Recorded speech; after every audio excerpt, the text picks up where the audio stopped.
Nathan Cox, thanks for joining us around the home. Okay, you can see I just shut off power to that outlet. Now, if you don't know what that thing was, it's called a voltage detector. And if you want to know more about it, how to use it, video top right of your screen will be popping up. Okay, so what this is, this outlet here controls my daughter's little space heater. Her room is kind of on the cold side, plus with the cathedral ceiling, it can actually get pretty cold here in the winter. She keeps her door closed all the time too. It doesn't help. But I want to make sure that this outlet is installed the better way, which means the wires are going around the screw terminals and not pushed into the backside.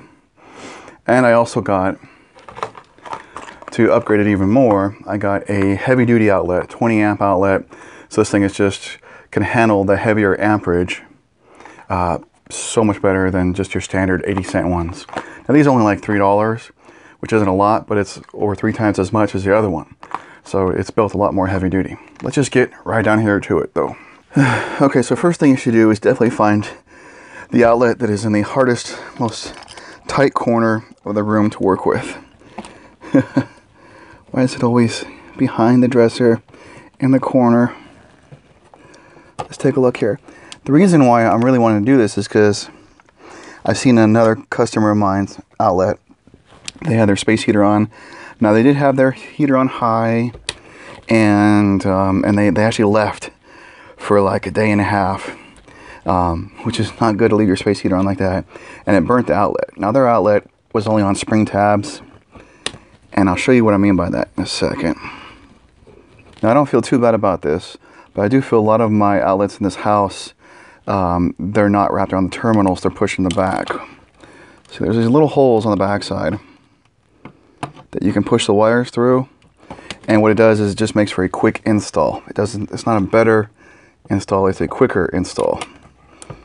And because of that, it's a little spring tab, and it's only going to touch one side of the wire, so it's only making like a 25% contact against it.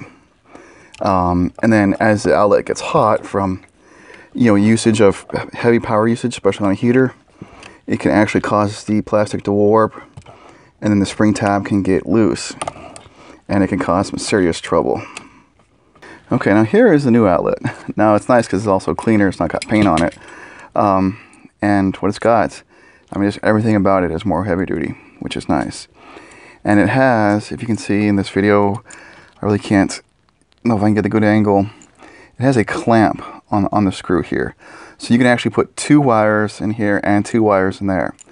So you can actually put a lot more wires in and out of this outlet than the little standard cheaper ones, okay? Now, since my wires already have a hook on them, I'm just going to actually keep it wrapped around the screw and not put it in the little clamp.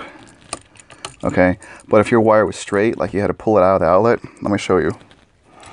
Okay, so if you have the old outlet and they were pushed in these little holes, you need like a really skinny little tiny screwdriver like this. I think this is like an 1/8 inch screwdriver or something. And they have these little slots. These ones are a little different. But these little slots right by the screw, you would have to shove it in there. And what you're doing is you're forcing that little spring clip to open so you can pull the wire out. And sometimes it can get really hard to do that. They're really made to go in, not so much come out.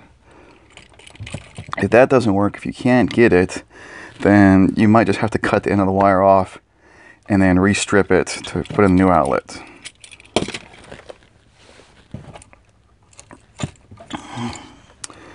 Anyways, back to this one. Alright.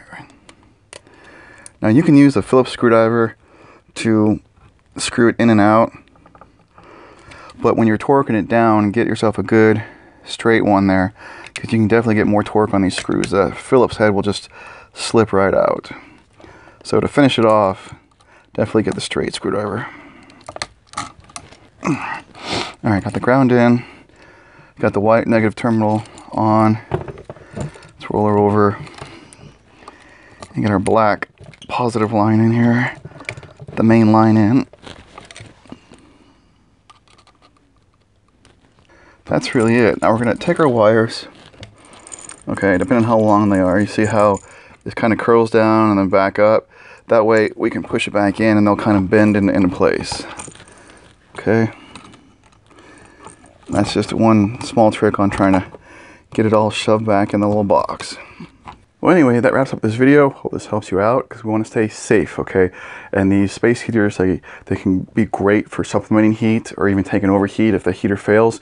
But let's be safe and make sure the outlet is strong and totally capable of handling all that amperage draw, okay? I think that sounds good. Sounds right. Anyways, please subscribe to the channel. Check out our website. There's another video. Guys, you have a great day.